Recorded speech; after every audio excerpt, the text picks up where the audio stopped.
His chest is so big. Yeah, that's the trick. He can balance a shaker cup on it. Look at that. What the hell?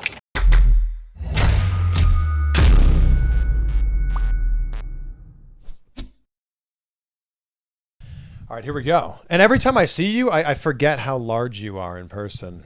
Well, they call me Big Mike for a reason. Yeah, no, there's, and it makes perfect sense. But, and it's funny because I remember you wrestling, we both grew up very close to each other. I'm from Pickering, you're from Oshawa, like 15, 20 minutes away.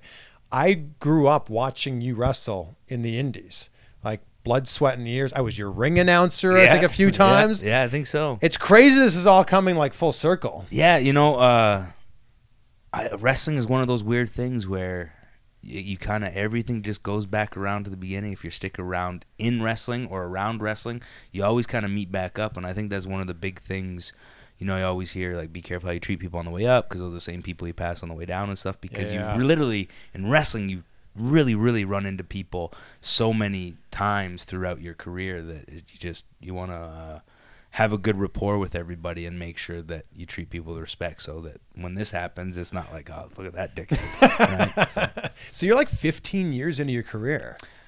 November 14th is 16 years since I had my first match. That's insane. Yeah, it's been a long time. It's like you've been wrestling half your life. 100% I've been wrestling half my life. Yeah. And if you count training as well, it's over half my life because my first day in a training school, I was 14 years old.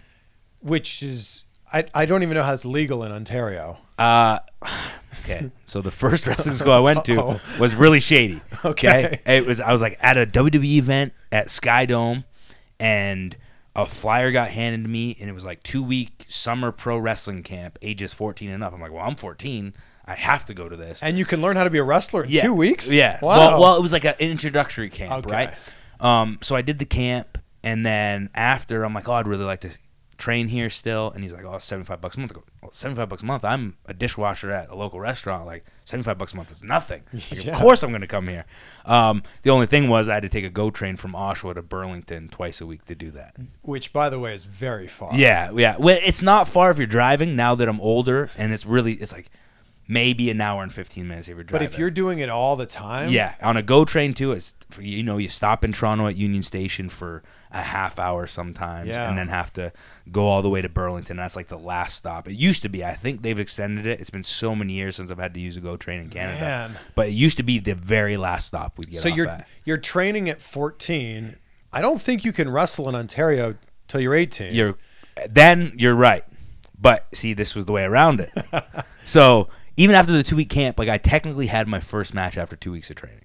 What? Yeah, hold on. So the whole deal of the camp was, this is how he made his money, right? The camp was all of us pay. I couldn't tell you how much it was. It might have been $250, $500. I don't remember the price, but whatever. I did this 2-week camp, and then after we did like a show for the students, for the camp students, and like you invited your family. But because we were underage, you couldn't charge them ticket prices, but you could charge them a membership fee for the training school, which was $10 a month, but there was only one show a month anyway, so they were still buying a $10 ticket, and that was the way he got around the commission then. And like after 2 weeks, I went back and watched the match because I have it on VHS tape, and like I wasn't bad, but I wasn't bad for somebody who trained for 2 weeks, if that makes sense. You know what I mean? Like, no way was I good, but I wasn't bad for somebody 2 weeks. And I think because I was like the only one that did that 2-week camp that watched wrestling before the camp. Like everybody else maybe watched it for maybe that year and was like, oh, this sounds like a great idea. But I'd watched it literally all my life.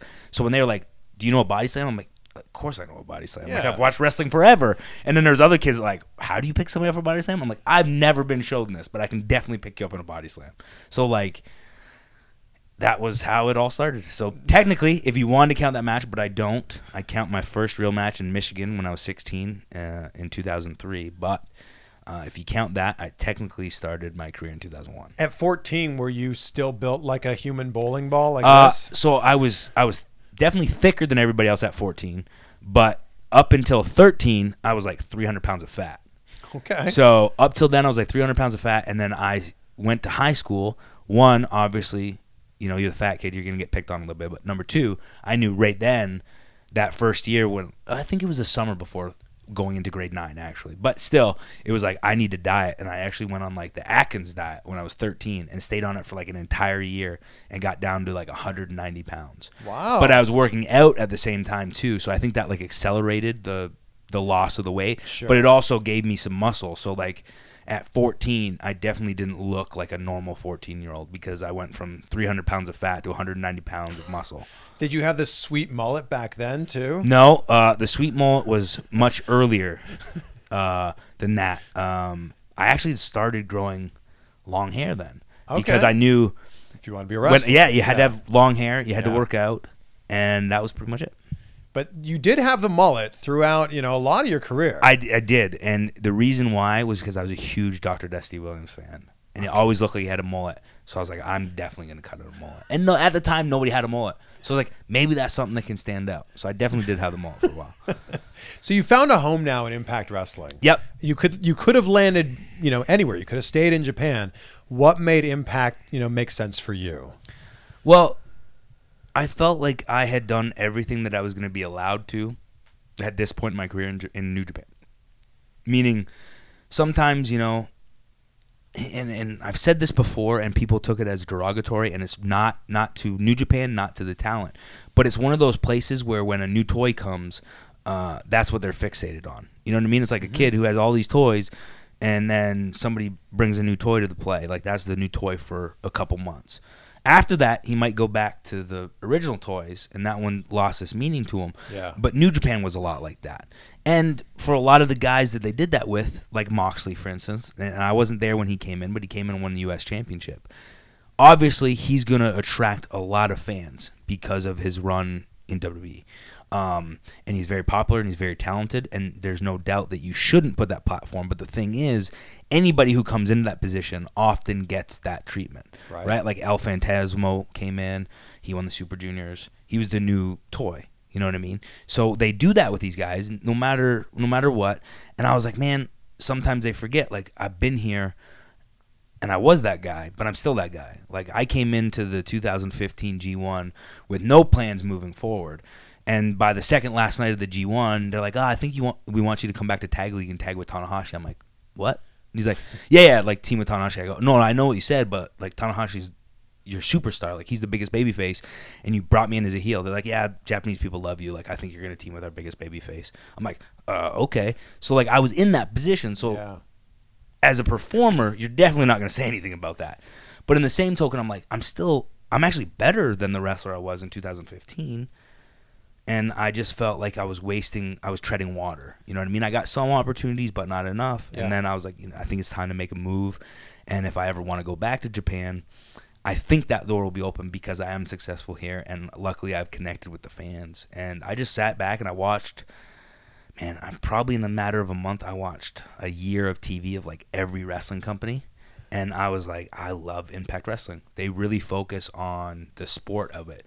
There's a couple things like the Rosemary and Sue Young storyline that's a little out there. Mm-hmm. But for the most part, the women, the men are all fighting for a chance at the championship. And to me, in any kind of sport, if you're a basketball player, you want to win the NBA Finals. Yeah. If you're a hockey player, you want to win the Stanley Cup. Sure. If you're a football player, you want to win the Super Bowl. In wrestling, if you're a wrestler, I think you should want to win the championship.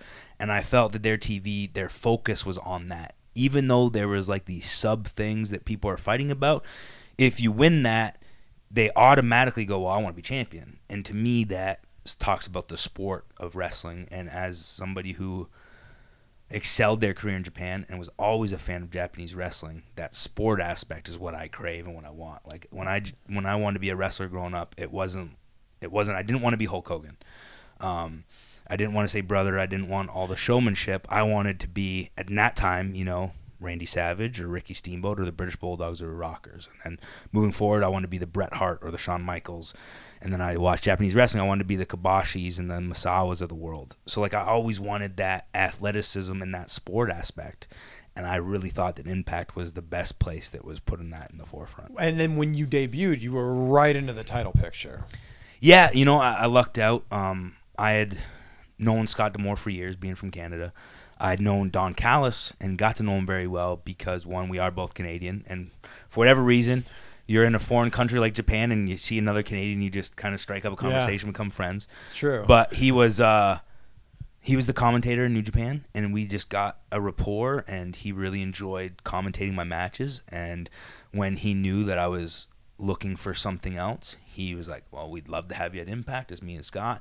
And when he brought that up, I was like, okay, you know, that's obviously a possibility. And then that's when I went back and watched everything, and it was just amazing. And then coming in, you know, they had high hopes because they had seen how hard I worked and how important everything is to me. And they've seen me live wrestling 24/7, because even before coming here, you know, Don would ask me a question or I'd be asking him questions, and we'd text all the time just about wrestling. And he's like, what are you doing? It's like 2 o'clock in the morning. I'm like, I'm watching some tape because I couldn't sleep. And he's like, oh my God, what are you doing? Like, so he just knew that that's all I cared about outside of obviously my family obligations and everything. But like, wrestling's a true passion and something I love so much that I think they saw that I could do something at the top of the card here. Well, and you can match up physically with the current champion, Brian Cage. And I think that's obviously very important. Yeah, for sure. I think that is definitely a factor. And I think I'm much different than everybody on the roster in the sense of how I wrestle.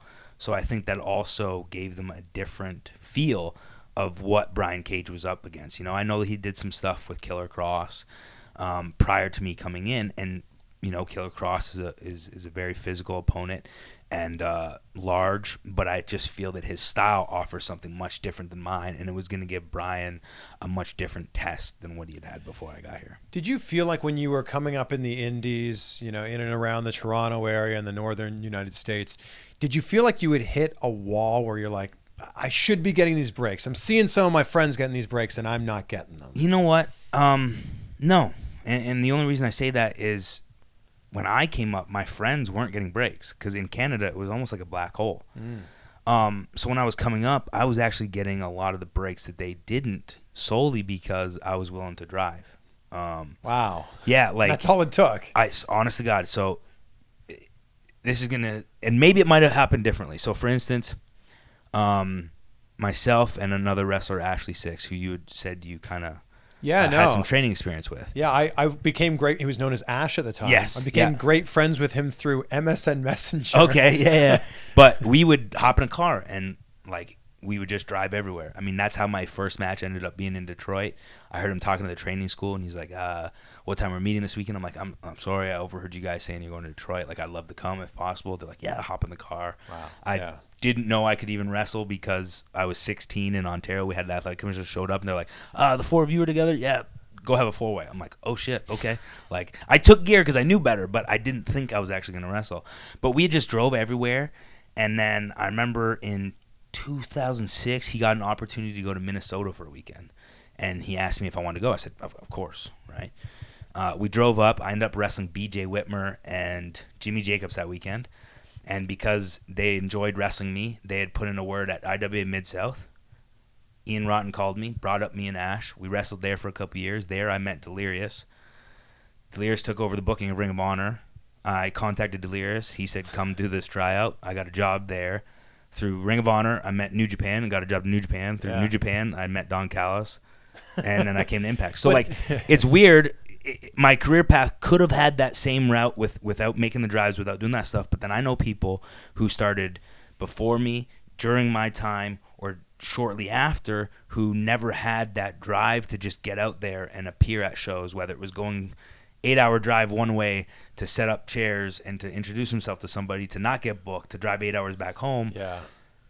And they're still in Ontario not doing anything with their career. Well, I think the thing is you made the commitment. You went all in on wrestling. And I think a lot of people go, wrestling's that thing I do Friday to Sunday, but I got to focus on this job because that pays the bills. Yeah. Yeah, and again, I was lucky that I started so young that I still had my family around to help me out. And it's not for everyone. Like, as running a wrestling school, I tell my students, I go, this is my career path. Now, I know nobody here is 14 or 16, and I know you all have bigger responsibilities, but know that it's going to take at least, you know, on a Friday, instead of your buddies from college wanting to go out, you're going to have to go to a show with somebody in the school that is booked to introduce yourself. And I definitely had a lot of possibilities due to being so young, and I still had a family there to support. I mean, I was working part-time jobs the whole time, don't get me wrong, and I had my own money. But if I was ever in real danger of like not having money, or let's say a car broke down, at 16 you don't really have enough money if your car breaks down in the States to pay for it. So luckily I still could reach out to my family and do that kind of stuff. And that wasn't something that I did very often, but if I ever needed it, at least that was there for me so I could take those chances. Well, there's going to be some people watching this or listening to this in the St. Louis area. So, let them know about your school. I run a wrestling school in St. Louis, and if anybody's in that area or even close, you might have heard of the Lent Brewery. Every year they have like the haunted houses and stuff. But anyway, it's in that Lent Brewery there. There's some industrial spaces, and we rent one out, and we have a training class. So if you're interested in being a pro wrestler, you can follow me on Twitter at MichaelElgin25 or email me at elginbookings@gmail.com and come see if you want to be a pro wrestler. And here's the thing. There's a lot of people that are watching this that are listening to this that want to be pro wrestlers. You got to go to a school where someone's actually been there. Yes. Where That's someone's a big actually, thing. had a cup of coffee there. Like. And I find that something where I definitely have trained students from the ground up, and that's my favorite because they don't have any bad habits. But I am a school where a lot of people have had prior training from somebody that might not know as much as I do or gotten, the opportunities that I've had, end up coming to train with me to further their training because they see some of those students that I trained from the ground up out there and getting opportunities that they haven't gotten yet. Yeah. And that's just because, everybody teaches in a different style, not to downplay any other schools. But obviously in any aspects of life, there is better schools than not. Sure. Of course, right? What's the biggest mistake that you see from someone who's been trained somewhere else? I hate to say it as a mistake.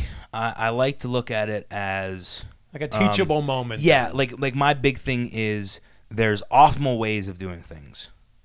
And a lot of the prior training I see out of people, they don't have the optimal ways of doing those things. They have a very basic understanding, and sometimes that basic understanding comes from so far in the past that it doesn't adapt to today's wrestling. Sure. So there's a lot of little changes, like when wrestlers do stuff back in the day, simple holds that we do now were very over-exaggerated, for instance. And that over-exaggeration doesn't fit in 2019 because now everybody knows the origins of what pro wrestling is. Back then, you got to think about it. I mean, when UFC came out in 1993, was it? I think so. I was like, what is this?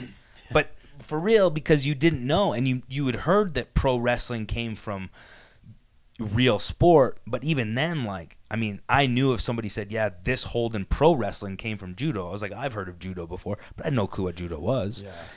And now we live in a time where everybody knows what that is. Of course, because of the popularity of mixed martial arts. Now everybody knows what jiu-jitsu is, what karate is, what judo is, even more so amateur wrestling. I mean, I remember when my school got amateur wrestling in whatever year it was. I was grade 7, so I would have been like 11. And I was like, oh, wrestling, of course I want to do this. I had no clue what it was. Me too. But it was wrestling, and I loved pro wrestling, so I was like, I got to do this. But now everybody knows what that is. So doing those over-exaggerations that were formerly there in pro wrestling don't fit nowadays. And as you said, I've been very lucky and fortunate. I was in Ring of Honor when they had really, really great shows and a lot of steam. And it's not that they don't have great talent or great shows now. I just feel that then, your Kevin Steens, your Ciampas, your Adam Coles, I was in that platform of people with Ring of Honor. So there were so many eyes on it that I got in the mix of things. And then I went to New Japan before AJ left, before the club left, before Shinsuke left, before Kenny left. So I've been able to wrestle all these people and learn from some of the best in the world that now I can pass that on to my students. And I'm in a position where not a lot of people that run schools are in. That's so true. Did you have a point in your career where you were like, WWE is what I want to do? You know what? Maybe before 95. Okay, yes. Before you started wrestling. So sure. yes, because 95, I started watching Japanese wrestling prior to that. 1992, my friend got a satellite dish. You probably remember Canada was only like a WWF territory. Yes. If you turn on TV, you couldn't find anything but WWF Yeah. if you're a wrestling fan. Yeah. And in 92, my friend got a satellite and he got a WCW pay-per-view. And they had used Hase, Hashimoto, Dr. Dusty Williams, and Terry Gordy. And it was just so much different than anything I saw. Yeah. Like, it was so much different. I was like, this looks real. Like, I still kind of think wrestling is real because I'm 6 or 7.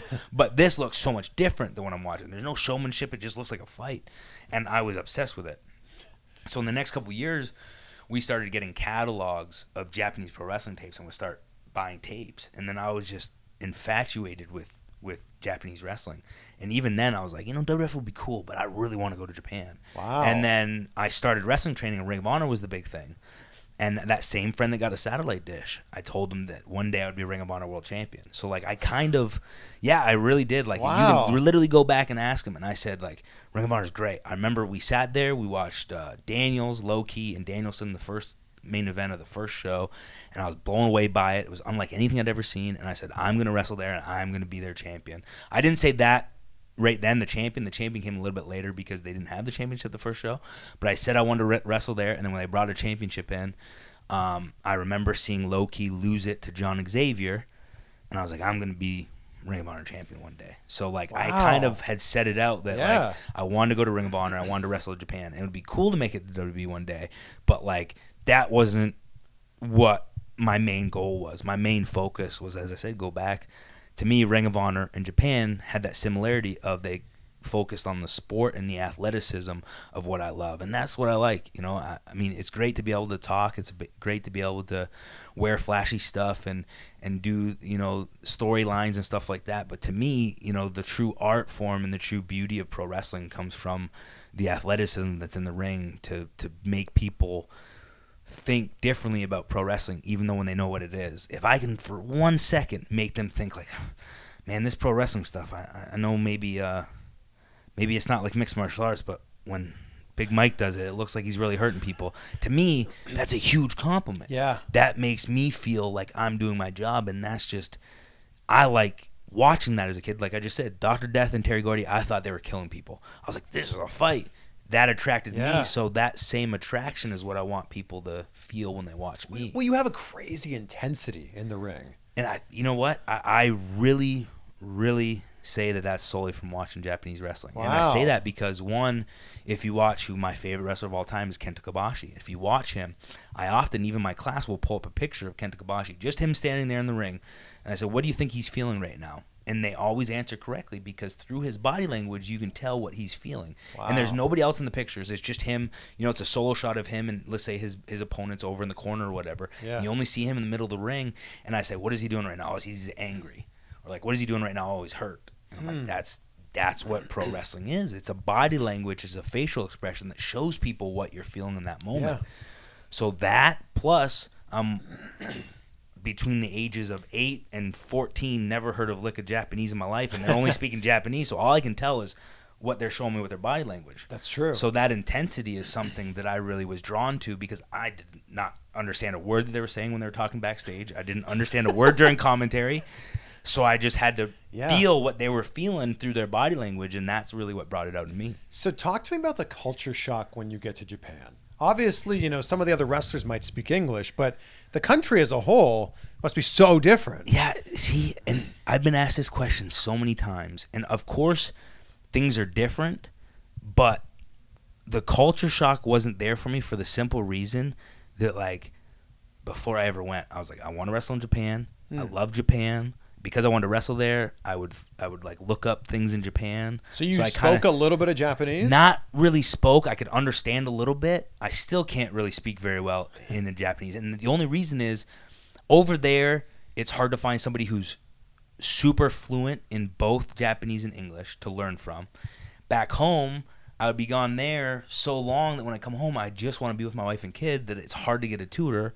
So, like, I know to speak a little bit, and then I can understand a lot more than I can speak. But just, like, even that, because I was so engulfed with the wrestling aspect, like, I'm a weird creature, and what I mean by that is we go there, and if I'm over on that tour with a bunch of other foreigners, they're like, oh, we're going to check out this castle today. I'm like, I got to go to the gym and come back and watch some matches because we have a match tonight, and I want to get some – I just want to be in the group. And they're like, you're in Japan. I'm like, yeah, I'll come to Japan one year when I don't have to wrestle and check all that stuff out. Student of the game. Yeah, like, and that's just who I am and what I do. Like, this morning, I woke up and did an hour of cardio at 7 a.m. here at the hotel, and, like, I put some wrestling on my phone and just watched that for the hour while I did my cardio. And that's just, I feel that being a wrestler and being at a high level, you have to do this 24/7. What'd you watch this morning? Well, I watched Marufuji against Miyahara at the All Japan Champion Carnival 2018. And then I watched a recent tag from Big Japan, which was Okabayashi and Irie against the Astronauts. Yep. So how do you call a match with someone who doesn't speak the same language as you? Wrestling's a universal language. It is, yes, but... that's the best way I can put it. So when you say clothesline, do they understand They understand, that? but there's body languages, and, like, we have a weird thing. Like, if I lift my foot up, but my side's to you, and I do this, I know it's a super kick. Sure. Or if I lift my foot up straight and do this, I know it's a kick. And if I go, forearm you, as soon as I do that, it's like we understand. So, like, that's where it becomes a universal language, because we're all kind of have our weird body language as we talk stuff. You know, it's like, as a wrestler, if you ever find yourself in a locker room or something, you'll see people doing that. It's kind of like it's our own little thing. It's like a body language. It's like, I'll do this, and then that or this. What if you have a big spot though? Like, I don't know how to explain it. It's just I've never had a communication issue between Mexico, Japan. How do you tell someone what your finisher is? Because it's like you got to set them up for it, obviously. Yeah, I just say, I do. You speak, like, really slowly and like, power bomb, and just motion it. As I said, that's where it comes in. The body language is like, as soon as I do this and pick them up like this, they're like, oh yeah, I know. Like, it's a universal language, and we always have this weird, like, body language thing we do when we talk about what we're going to do, and everybody understands it. It is, and you touched on it there. It's the funniest thing when you're backstage at a wrestling show, whether it's Impact, whether it's an indie show, whatever. It's just two guys that are, okay, and then... 100%. Like, just doing this weird dance to each other. And when you're really familiar with somebody, you're, like, not even saying full words, and you're not even, like, doing full body language. It's like, I'll do, like, this one, and then maybe that one. Like, it's, like, half-assed, but you totally understand what the other person is saying when you've wrestled each other a bunch of times. Yeah, it's a crazy thing. How much has changed for you professionally since becoming a father? The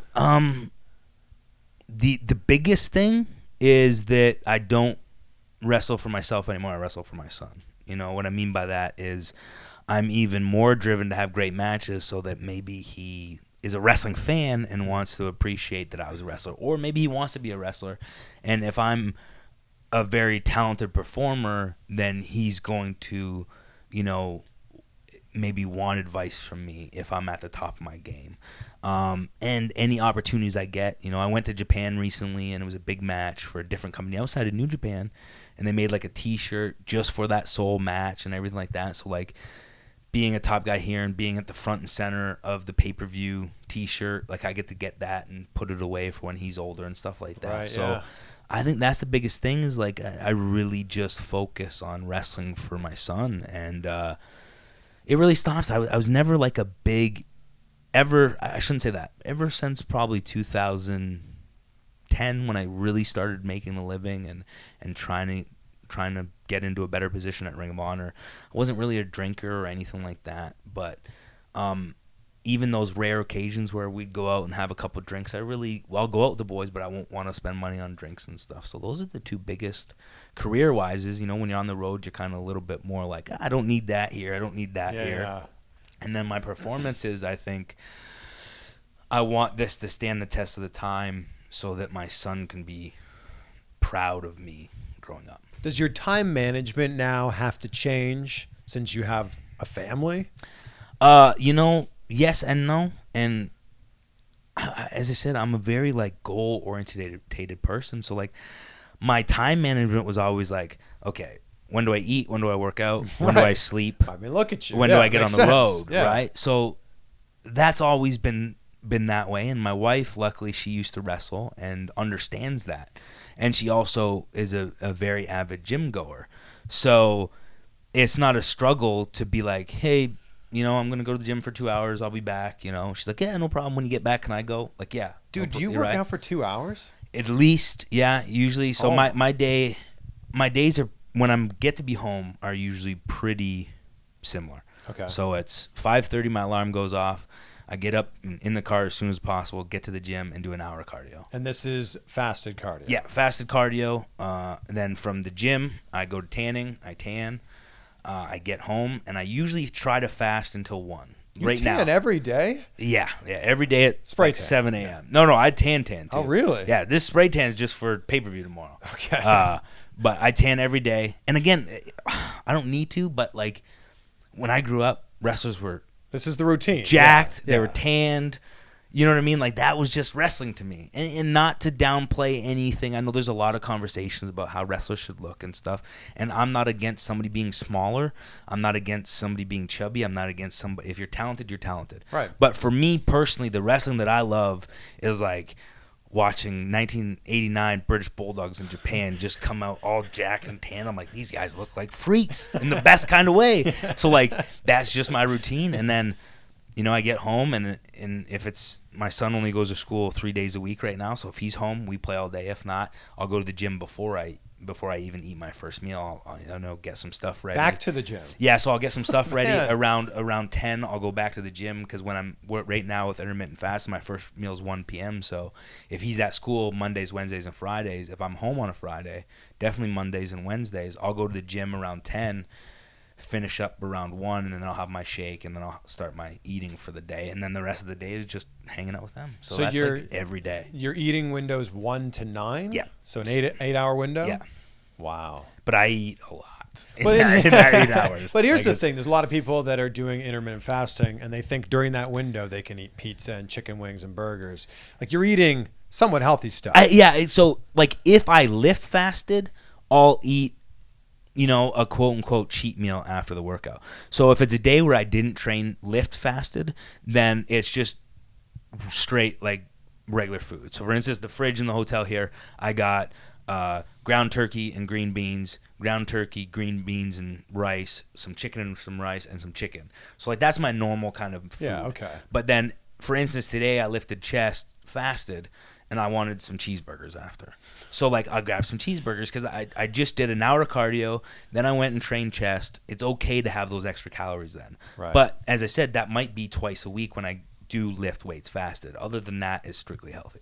The first time I had seen you again, I mean, I'd seen you a lot through your career, but saw you again was when you debuted for Impact. And I thought, my God, like you're shredded now. You were always a big dude, built like a power lifter or a linebacker.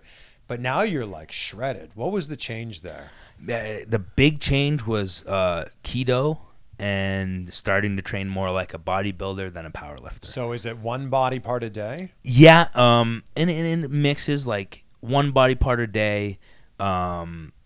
Sometimes if I felt like I needed a body part twice a week, I would throw it in with something. For instance, let's say my shoulders, or I don't like the way my shoulders are building. Maybe I'll do chest and shoulders, and then back and biceps, legs, and then I'll go back to shoulders. You know what I mean? Yeah. So I try to keep it like that.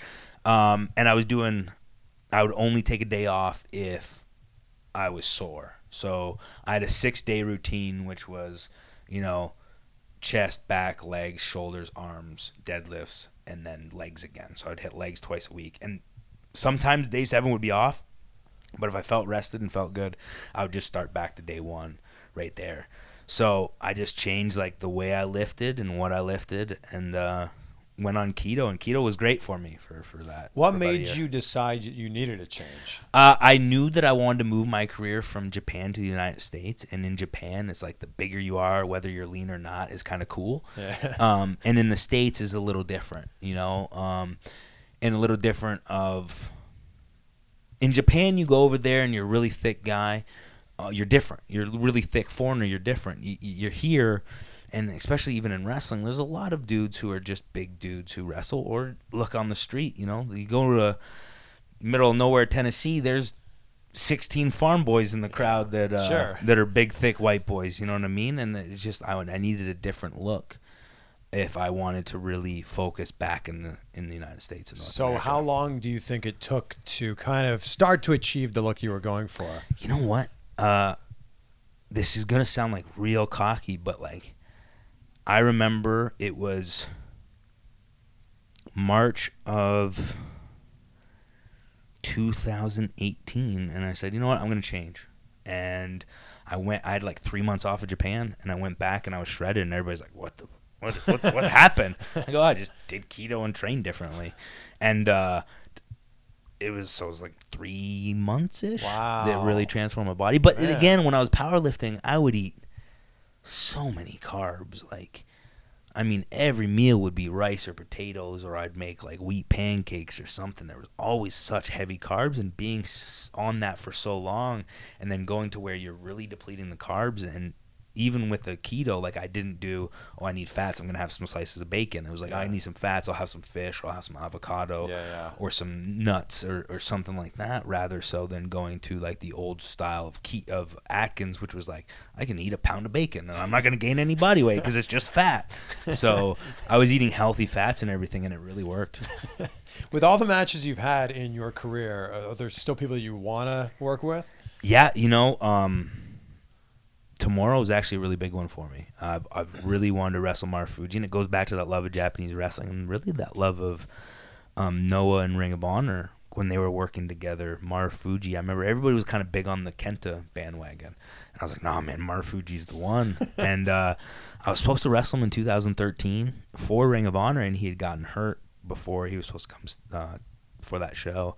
So I never got to wrestle him. So he was like the one that was kind of floating there. The other one was Sakimoto, and I just wrestled him in Big Japan in August. And right now, the one that's gotten away was Kota Ibushi. Like, we both have been wanting to wrestle each other. As a matter of fact, there was a pitched idea for myself, Kenny, and Ibushi to have a three-way at Wrestle Kingdom. Wow. And for whatever reason, they didn't want to do it because Ibushi really wanted to wrestle me, and Kenny had always liked wrestling me. So we were like, oh, we got to have this three-way. Like, it would be insane. And there's not a lot of three-ways in New Japan. Yeah. And then the three of us who understand three-ways and can do all this crazy stuff, it's going to be awesome. So, like, right now, I think, like, Ibushi's at That's top. possible. That's totally possible. It is, but it isn't. And it isn't because I've left New Japan, and he's kind of strict New Japan. He doesn't really do a lot outside of New Japan. So that's where it is possible, but I don't see it possible in the near future. Right. So that's Do you have a lot of control over your character and what you do with Impact? Yes. Yeah. I've heard a lot of people say that that's the reason they really enjoy Impact. Yeah, I enjoy that too. And, like, I don't mind. Like, if I'm Michael Elgin and they give me an idea and it's good towards who Michael Elgin is, it's great. But, like, I can't. I've been wrestling for 16 years. I'm comfortable with who I am. And not that I don't like to be out of my comfort zone, because I do. That kind of, I think that makes you excel at what you do if you're out of your comfort zone. But what I mean by that is I know who I am.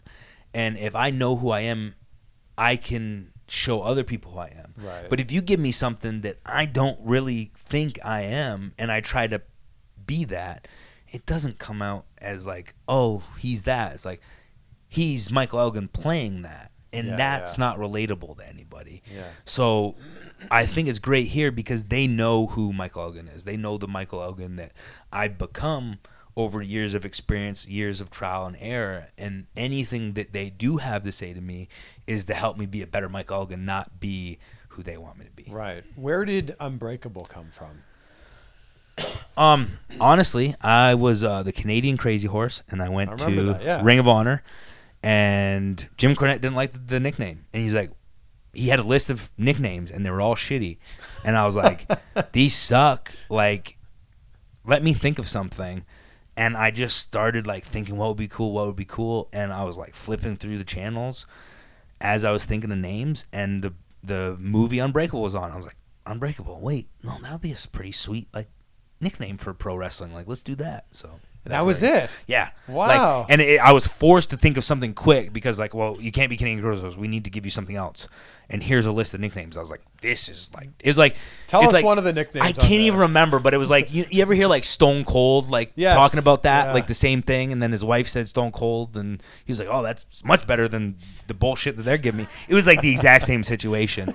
They were just terrible. I wish I had the list somewhere because it was god awful. And like, and I think, and I don't, and it's not even that I don't think he's creative or was creative at that time. I just think it was one of those things where, like, we need to change his nickname. Let's just put a bunch of nicknames down.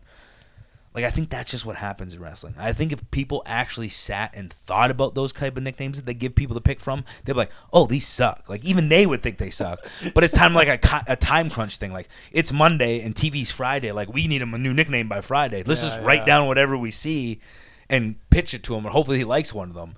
But I really think if it was like, okay, we got 6 months to come up with this, and then they look at that first draft, they'd be like, what was I thinking? Because these are terrible. Because there's no way people can actually think of any. But when you're breaking into the business and you're trying to come up with a ring name to begin with, you've got months and months and months to figure it out. Exactly. So you kind of hammer out. And true story, I had maybe an hour to figure out my name. Why? Because I had like been playing with names, but then you find out like you can't wrestle till you're 18 and I'm 16, and I'm thinking like, oh, I got plenty of time to like I've got figure 2 this years. out. Yeah, like I got plenty of time. Then I go to Michigan at 16, and all of a sudden I'm booked. I'm like, what's your wrestling? I'm like, And I but did. Your real name's Aaron. Real name's Aaron. That's not a bad first name. Middle name is Michael. Okay. Street I grew up on was Elgin Street. This is like the porn star name thing. But that's all that came in my head, and I'm like, oh wait, it actually kind of sounds good together. Like, I feel if I say Michael Elgin, and maybe it's just because I've been saying it for 16 years, but when I say Michael Elgin, like, it doesn't sound like a made-up name. No, it's a right? great name. Yeah. So it doesn't sound like a made-up name, even though it is. So I like the sound of it, and it just kind of like flows together, but totally was like a last-minute decision. I'm sure more people call you Mike or Michael than they call you Aaron. 100%. Like my wife, and that's probably it. Oh, and her family. But other than that, like, nobody. Like, obviously my son calls me Dad, so like nobody calls me Aaron. Yeah. I kind of get confused when people say it sometimes. Yeah, like, that's so funny. Like, I'll be walking in public, like, outside of wrestling, and somebody says the name Mike, and I'm, like, looking around, like, who's calling me? Like, you're just so ingrained in you to be that, you know? When you're walking around in, quote-unquote, real life, built like this, what do people think you do for a living? I'm constantly asked if I'm doing, like, bodybuilding shows. Okay. Mostly. Yeah. What do you walk around at, weight-wise? Right now, I'm sitting about 250. That's insane. Yeah, I feel comfortable here. You know, man, one time, like, before I really started cut up, I was at like 290. Like, I remember I was like, hey, let's just bulk up and see how big I can get. We're like the same height. I can't imagine weighing that much. I was like, I remember I wrestled Ishii, and it was New Japan Cup 2018, and I was so like just a barrel because I was just like, I'm gonna get as big as I can. Like, I'm in Japan, let's just get huge. And I was like 295. And then after that was when I had some months off. I'm like, I don't think I can sit at 295 anymore. Like, it hurts, man. I get out of breath climbing stairs. Yeah. But which is weird because, like, I could wrestle, never feel tired. But normal activities, like if I go into a building and the elevator was broke, it was like, okay, like there's got to be another way, or we got to find somewhere else to go because I could not walk up these 3 flights of stairs to where we're going right now. But like wrestling was fine, cardio at the gym fine, but like walking upstairs and like if you told me like I had to walk from here to the gas station, I'm like, no. Like, is there $8 soda in the lobby? Because I'd rather pay $8 for a soda than walk to the store. So bodybuilder, probably football player. I never really get football player, which is strange. Yeah, I never ever get that. I always get bodybuilder. And then when I say wrestler, they're like, oh yeah, I was thinking that too, which obviously they weren't, but like it makes sense when they actually think about wrestling. Sure. And I think that just comes from like, you don't often meet pro wrestlers. Like I tell my students that sometimes, like, or even when I talk about my career, I'm like, nobody really believed that I was ever going to make it in wrestling. And it's not that they didn't have faith in me as a friend or as a family member. It was just like a normal family growing up doesn't know a pro wrestler. Yeah. So if I said at 8, like, oh, I want to play in the NHL, like they might be like, oh, yeah, that makes sense. Like, we know a bunch of hockey players. Like, that's a possibility. Right. But you don't tell somebody, especially in Canada, like, oh, I'm going to be a pro wrestler. And they're like, oh, yeah, freaking Bill down the street, he's a wrestler. Like, I get it. Like, they just don't know. Right. So you don't understand. Like, I remember, you know, getting married and moving to St. Louis and my family coming down, and I bought my wife a van with cash. And they're like, can you afford this? I'm like, yeah. Like, wrestling is doing good. Yeah. But still in their minds, it's like this bullshit until you get a real job. You know, now they're starting to understand. This was a few years ago, but nobody fully understands what pro wrestling is and that it can be a job and a career, because, you know, it's like watching a movie to most people. You know, these guys are actors and larger than life. Yeah. you don't think that somebody you grew up with down the street is going to do that. Even as weird as I said, because I think they look at it more as an act in Hollywood more so than a NHL, NFL, NBA. Yeah. You know what I mean? I think the thing that I always say is if someone else is doing something you want to do, that just means there's a path to get there for you. Yeah, of course. But as I said, I just think it's just so out of the norm that people are used to. Like, it's pretty normal growing up and knowing a kid who plays hockey and has aspirations to be a pro hockey player. It's pretty normal to be, in somewhere that I'm from Canada, you're from Canada, so like talking about somebody going to the NFL, like that's just not something we talk about in Canada. Not it's hockey, sometimes basketball, never football, very rarely baseball. Yeah. So, but you know what I mean? Like, you grow up with people playing these sports, and it's kind of normal for somebody growing up and those sports being in schools everywhere, of those people saying they want to do that when they grow up. But when somebody who wants to be a pro wrestler, when there's no pro wrestling in high school, like, I mean, you can in the gymnasium when nobody's watching, sure, in the crash mats, but but you know what I mean. But there's no kind of like pro wrestling clubs that people understand and talk about and are familiar with,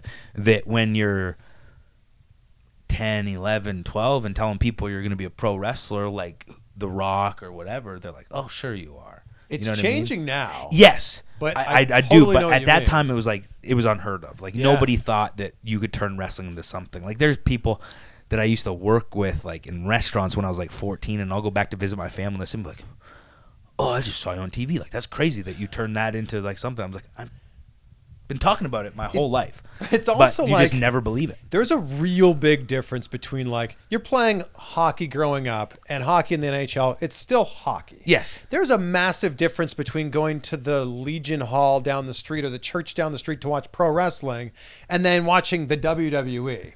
Like, there's a massive gap between it. A huge gap. But I just think that, like, even at that time, like, I'm talking like when I was younger, like, there wasn't even really wrestling in Legions.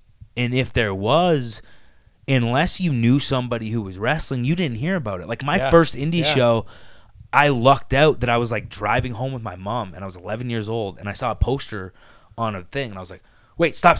Mom was like, what? We're in I'm like, no, pull over. Like, there was a wrestling poster. She's like, all right, what are you talking about? I was like, there was a wrestling poster over there. And I went, and it was like beside the Oshawa Civic Auditorium. It was like on that same street. I'm like, there's a wrestling show here at 7 p.m. Like, I gotta go. She's like, and what year was this? When I was 11, so I can't even think. 98.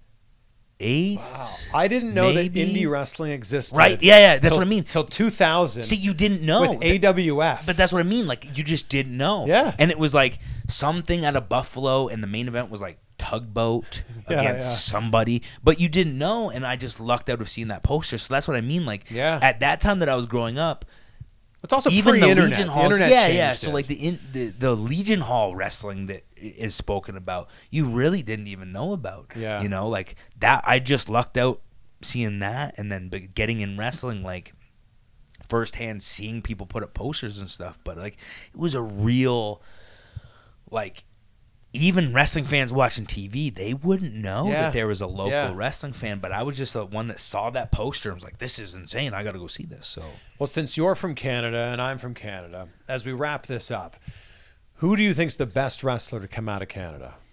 Ever? Or maybe we could make a Canadian Mount Rushmore like I did with Ethan Page.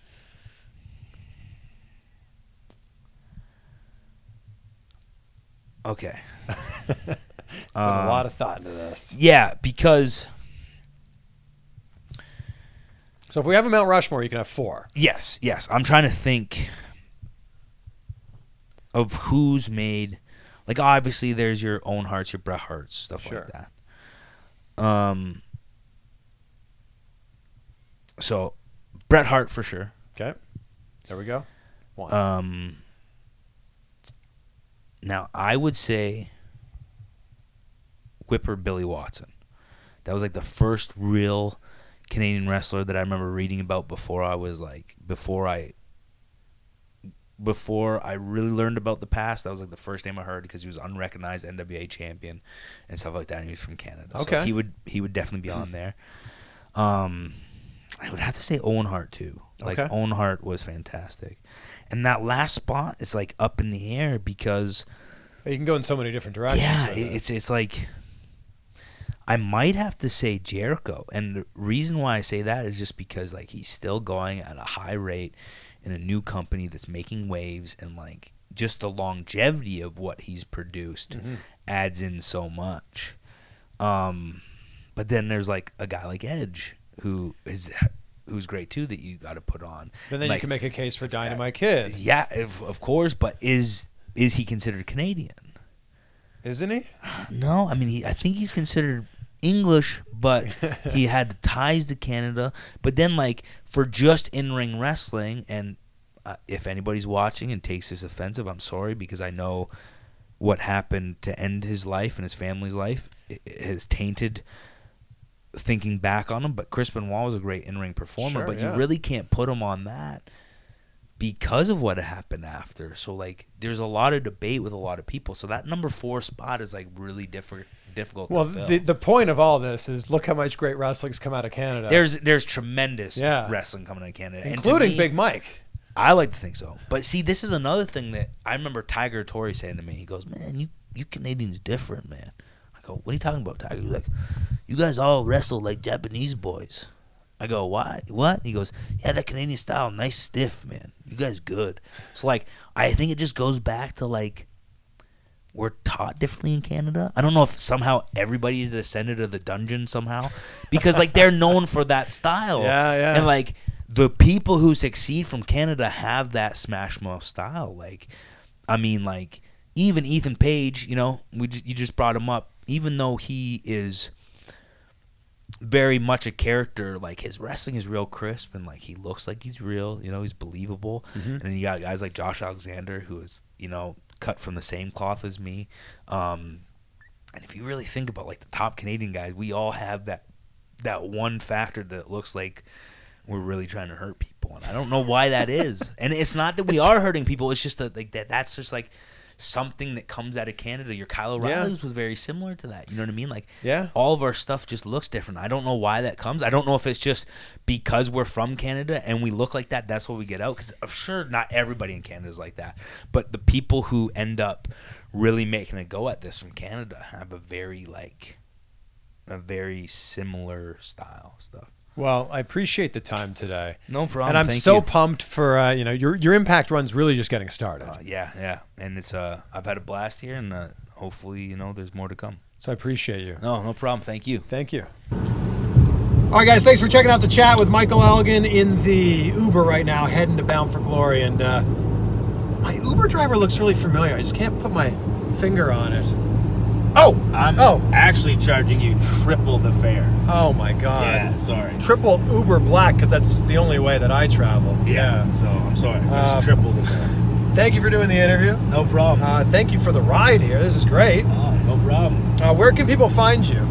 You can find me at MichaelElgin25 on Twitter or Big Mike Impact on Instagram. Look at the size of this man. Like, I'm a normal-sized human that works out, and then we've got... I just eat a lot, like way too much. Yeah, that's it. If I eat a lot, I don't look like that. I mean, I work out a lot too, but I work out a lot to be able to eat a lot. So basically, you probably have an alarm set for your feeding window. No, see, my phone, I'll be watching it at 12:59, like 1 o'clock hits, and we start eating, and I rarely stop eating until 9 p.m. It's like New Year's Eve every day for you. 10, 9, we can eat. I'll be like driving home from the gym if I work out fast and I'm getting my workout done a little bit. I'll have my shake, like it's in my hand. It's like here. And I'm like looking at my phone or at the clock here, and I'm like, okay, 1 more minute. And then I can chug this and have my Pop-Tart. And then we're done. A Pop-Tart. Okay, so we can eat Pop-Tarts that look like this. Right after my workout, yes, you need those sugars so you can have some. It's gummy bears too. I like gummy bears or... Get the sugars back. Yeah. Glycogen? Yes. Glycogen levels. Yes. Simple sugars, carbohydrates. You want to replenish what you've exerted during your workout. Look at this, guys. We learned so much here. So thanks for checking this out. Thank you. And if you don't already, subscribe now and follow Big Mike. He's big and he'll hurt you, okay? Might not hurt you, but follow anyway. But he's big.